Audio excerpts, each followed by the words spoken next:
అంటే ఇన్ని రోజులు కేసీఆర్ గారు ఉన్నప్పుడు మామూలు అదాని వాళ్ళని గాని, లేకపోతే ఈ జియోకి సంబంధించినటువంటి అంబానీ గారిని గాని, వీళ్ళని ఎవరిని రానివ్వలేదు హైదరాబాద్‌కి. రేవంత్ రెడ్డి గారు వచ్చిన తర్వాత వాళ్ళని ఎంటర్ చేశారు. వాళ్ళు ఎంటర్ అయితే హైదరాబాద్ మొత్తం వాళ్ళ చేతుల్లోకెళ్తది. ఈ రియల్ ఎస్టేట్ గాని, అక్కడ సంబంధించిన ప్రాజెక్ట్స్ కానీ, ఐటీ గాని ఇదంతా అన్నారు. ఇది ఎంతవరకు వాస్తవం అంటారు? మీకు ఇది చెప్పే ముందు ఒక ఎగ్జాంపుల్ ఇస్తాను. రతన్ టాటా గారు ఉన్నప్పుడు హ్మ్. సమ్‌వేర్ 1990స్‌లో ఎప్పుడో హ్మ్. ఏపీఎస్ఆర్టీసీ యునైటెడ్ ఏపీఎస్ లాస్‌లో నడిచేది. హ్మ్.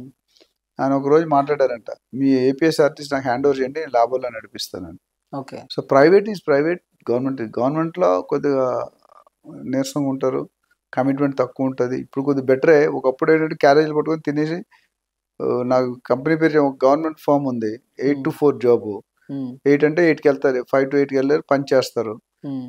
క్యాంటీన్‌కి వెళ్తారు. టీ తాగడానికి 9, 9:30కి వస్తారు. ఒక గంట పని చేస్తారు. మళ్ళీ 11:00 మళ్ళీ టీ బ్రేక్. పొద్దున టిఫిన్. హ్మ్. 11:30 టీ బ్రేక్. 1:00 lunch break. 3 గంటలు 3 4:00 అయిపోయింది. పని చేసేది తక్కువ, తిరిగేది ఎక్కువ. కానీ సాలరీస్ వచ్చేవి. అందుకని గవర్నమెంట్ కంపెనీ లాస్ అయ్యింది. హ్మ్. ఇప్పుడు కొన్ని రోజులు లాస్ట్ 10, 15 ఇయర్స్ ట్రమండస్ చేంజ్ వచ్చింది. అవును. సో ఇప్పుడు Adani, Ambani they are proven businessmen. At least start అవ్వాలి ఎంటర్‌ప్రెన్యూర్స్. రతన్ టాటా గారిని ఒకసారి అడిగారు, సార్ మీరు ఎప్పుడు టాప్ లిస్ట్‌లో ఎందుకు రారని. Hmm. What is the difference but Ambani is coming, Adani is coming, why అని అడుగుంటే there's people are business men, I'm an entrepreneur అన్నాడు. హ్మ్. రతన్ టాటా గారు కావాలనుకుంటే ఆయన నెంబర్ 1 ఉంటాడు. 36 లక్షల కోట్లు హ్మ్. ఆయన అసెట్ టర్నోవర్ కంపెనీ. ఆయన జాయిన్ అయినప్పుడు 10,000 కోట్లు ఉండేది. హ్మ్. నేను రతన్ టాటా గారు మొన్న ఒక వీడియో మాట్లాడాను, చాలా వ్యూస్ వచ్చినాయి. అవును. So I'm his follower. ఆయన ఏమంటారంటే if you want to walk fast, walk alone. If you want to walk far longer term, walk with a team. హ్మ్.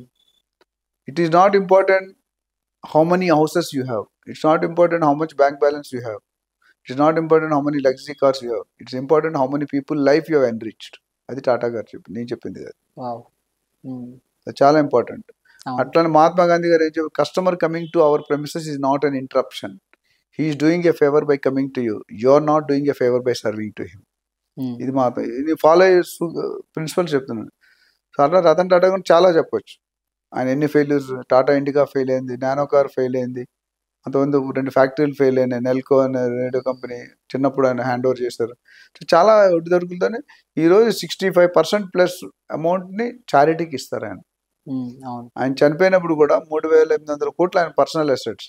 వీళ్ళనామా ఏం రాస్తారు తెలుసా? ఎవరికి రాస్తారు అనుకో వీళ్ళనామా? హ్మ్. 75% చారిటీకి రాస్తాడు ఆయన. గ్రేట్ అండి. మిగతా 25% టాటా డెవలప్మెంట్ పెట్టి వచ్చిన లాభాలు మళ్ళీ 65% చారిటీకి ఇవ్వమన్నాడు. ఓహ్!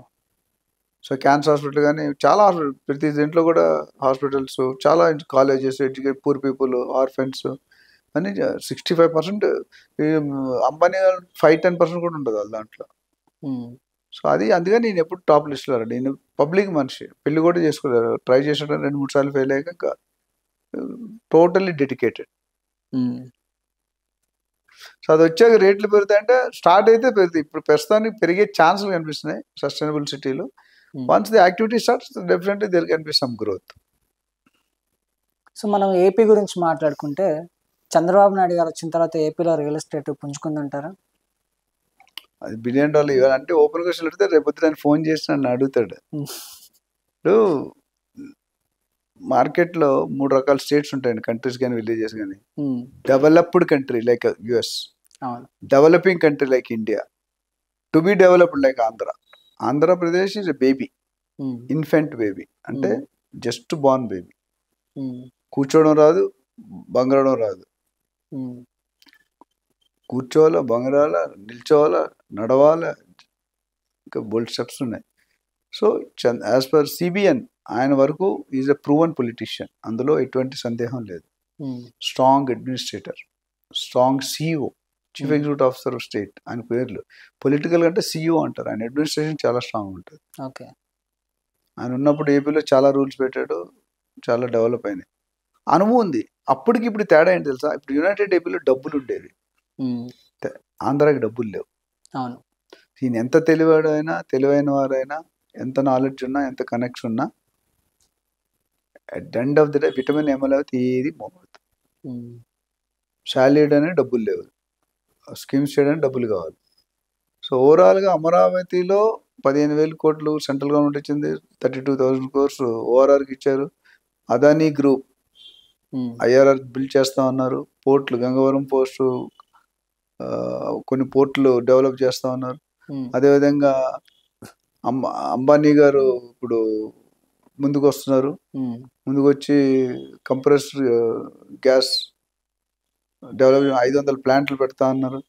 500 ప్లాంట్లు విలేజ్ దగ్గర నుంచి చూసుకుంటా ఉన్నారు. కాకపోతే కొన్ని రాయితీలు అడిగారు. రాయితీలు ఏంటంటే ట్యాక్స్ ఫ్రీ ఇవ్వండి, రిజిస్ట్రేషన్ ఫీ తగ్గండి, ల్యాండ్ తక్కువ రేట్లో పెట్టండి, ఎస్సీజెడ్ స్టేటస్ ఇవ్వండి, అంటే ఇన్కమ్ ట్యాక్స్ కానీ సర్వీస్ ఏం కట్టం, 10 సంవత్సరాలు ఎగ్జామ్షన్ ఇవ్వమన్నారు. ఇస్తే దాదాపు లక్షలో, ఇప్పుడు అంబానీ గ్రూప్ 2.5 లక్షలు వస్తాయంట. వాళ్ళు పెట్టుబడి 65,000 కోట్లు ఒప్పుకున్నారు. అంటే అండర్స్టాండింగ్ ఇవ్వలేదు, అండర్స్టాండింగ్. అంబానీ కూడా అంత 60,000-70,000 కోట్లు. ఇట్లా లోకేష్ యుఎస్ వెళ్ళినప్పుడు అక్కడ ఒక 65,000 కోట్లు. ఇవన్నీ కూడా చాలా పెద్ద మాట. ఇవన్నీ మాటల్లోనే ఉన్నాయి, చేతల్లో లేదు. ఇంకా చేతలు రావాల్సి ఉంది, వస్తుందని హోప్ చేద్దాం. వస్తే మనకు డెఫినెట్గా మంచి పాయింట్. ఈ ముగ్గురు కలిపి 2 లక్షల కోట్లు రఫ్గా. ఎప్పుడు వస్తుంది? నెక్స్ట్ 2-3 ఇయర్స్ వస్తుంది. ఇప్పుడు సెంట్రల్ గవర్నమెంట్ 10,000 కోట్లు ఇంక ఇవ్వలేదు కదా, ఇస్తారన్నారు. అవుటర్ రింగ్ రోడ్ 32,000 కోట్లు చెప్పడం ఈజీ, బట్ రావాలి కదా. కాదు అంత ముందు ఉన్న గవర్నమెంట్ కొద్దిగా బెటర్ అని చెప్పొచ్చు. అట్లీస్ట్ మూవ్మెంట్ అవుతుంది, టాక్స్ అవుతుంది. తండ్రి లోకల్లో కష్టపడుతున్నాడు. ఇప్పుడు అంబానీ గారిని లోకేష్ బాబు మాట్లాడి 1 monthలో మెటీరియలైజ్ చేసాడు. 65,000 అనేది చాలా పెద్ద అమౌంట్. 65,000 కోట్లు అంటే లక్షలు, 2 million జాబ్స్ క్రియేట్ చేస్తా ఉంటున్నారు ఏపీ గవర్నమెంట్. సో చూడాలి ఎంతవరకు అవుతుంది. ఈ 3 యాక్టివిటీస్ అయితే డెఫినెట్గా 5-6 లక్షలు ఎంప్లాయ్మెంట్ క్రియేట్ అయిపోతుంది. 5-6 లక్షలు అంటే 15-20 లక్షల మంది కొత్త వాళ్ళు వస్తారు. ఇన్ఫ్రాస్ట్రక్చర్ డెవలప్ అవుతుంది, బయింగ్ పవర్ కెపాసిటీ అవుతుంది. ఇవన్నీ చాలా ఉన్నాయి.